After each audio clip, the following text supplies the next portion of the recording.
born on November 12, 1929 in Philadelphia, Pennsylvania. My father, an Olympic champion and self-made millionaire, supported the family well, and I grew up with lots of money and a loving family life. At a young age, I knew I wanted to perform, and throughout my childhood, I starred and performed in many productions, school plays, and even modeled with my mother and two sisters. After graduating high school, I moved to New York to pursue my dream.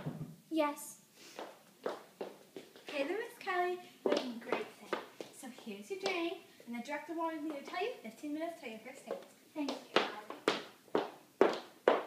Once I got to New York, I enrolled in the American Academy of Dramatic Arts. I got in, and while I was a student there, I modeled to support myself. I appeared on the cover and pages of many magazines, known nationwide, such as Cosmopolitan and Red Book. After I graduated college, I decided I wanted to do something bigger than just acting on the stage. I wanted to act in films or movies. So in 1951, I moved to Hollywood. Though my life had been easy and gracious so far, I found it very hard to leave the East Coast. It meant leaving my friends, my family, my whole life for something that might not even work out. But I took the risk anyway, and unsurprisingly, I had very good luck in Hollywood. I was in my first film, 14 Hours, when I was only 22 years old. And though it was a small role, it was enough to make my debut in Hollywood. A year later, I appeared as the leading lady in a Western film called High Noon. After that, I was known throughout Hollywood and America, and my acting career was set. In the next 5 years, I appeared in 12 movies and over 60 episodes of various television shows. Though many people say that 14 Hours or High Noon was my breakout film, and it technically was, I prefer to think of it as a later film that I made in 1954 called The Country Girl. This film was directed by George Seaton.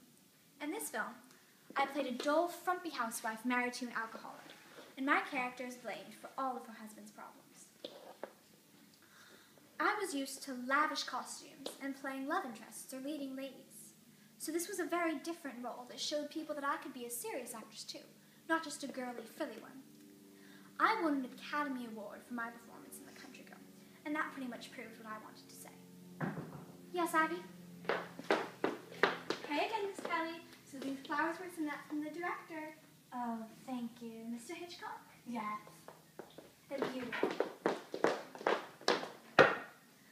Mr. Hitchcock, or Alfred, was an amazing director and was known throughout Hollywood for his fabulous films. He directed 3 of my 12 films: Rear Window, To Catch a Thief, and Dial M for Murder. He was not just a director, he was my supportive and helpful friend. I had to drop my acting career in 1956, for that was when I met Prince Rainier III of Monaco.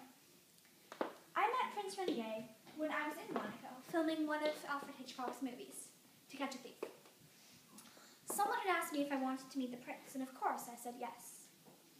We were attracted immediately, and a year later it was announced that we were to be married. During the time that Rainier and I were engaged, I was filming a movie called The Swan, which was about a princess who was about to be married to a prince.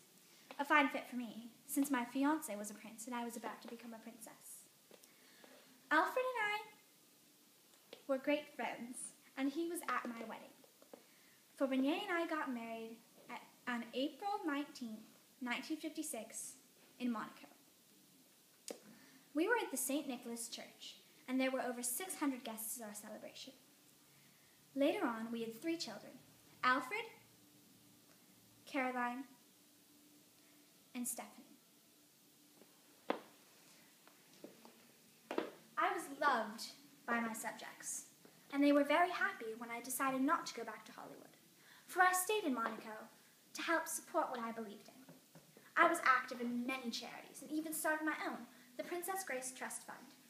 My charity gave money to the arts and donated lots of money which we earned through parties, celebrations, and balls. My subjects were shocked and devastated when I died, tragically, in a car crash. Disaster struck when I was driving through the countryside with my daughter Stephanie. I had a stroke at the wheel and was thrown down a moderate mountain slope. I was rushed to the hospital, and 24 hours later I died on September 14th, 1982. I was a great role model, and I stood up for things I believed in. I used my fame to bring money and awareness to things I thought needed help. I was a true American princess. Yeah, Savvy? Hey there, Miss Kelly. So, Mr. Hitchcock, I'm here to get you ready for your first take. Golly gee, you look lovely. It's a beautiful dress.